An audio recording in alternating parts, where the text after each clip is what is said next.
নগাঁৱত উন্মোচন হ'ল গীতিকাৰ সুৰকাৰ সূৰ্যকুমাৰ ৰাজাৰ অহাৰ দৰে গীতৰ সংকলন।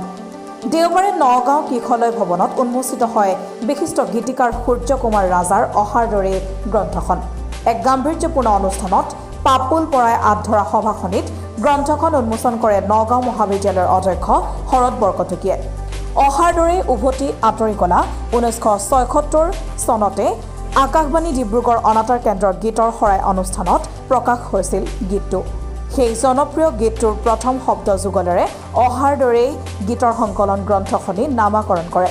143টি নিৰ্বাচিত গীতৰ সংকলনখনি সম্পাদনা কৰে উজ্জ্বল জ্যোতি দাসে।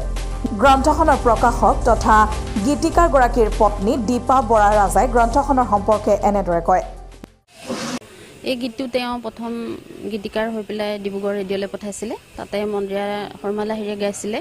গীতটো ৰাইজে বৰ মৰমেৰে আদৰি ল'লে। আজিও গীতটো সমানেই আদৰ কৰি আছে। গতিকে তেওঁৰ সম্পূৰ্ণ গীতখিনি সংকলন এটা কৰাৰ কথা ভাবি আছিলোঁ, সম্পূৰ্ণ নহ'লেও 134টি গীতৰ সেই প্ৰখ্যাত গীতটোৰ নামাকৰণেৰে অহাৰ দৰে সংকলনটি কৰা হৈছে।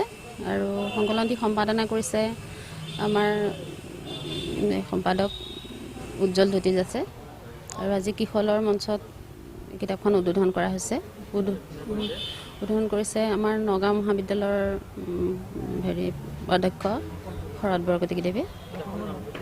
অহাৰ দৰে হয় সেই তেওঁৰ প্ৰখ্যাত গীতটোৰ নামে নামাকৰণ কৰা হৈছে।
নগাঁৱৰ পৰা অৰূপ জ্যোতি কেওটৰ ৰিপৰ্ট, টাইম লাইভ আছাম।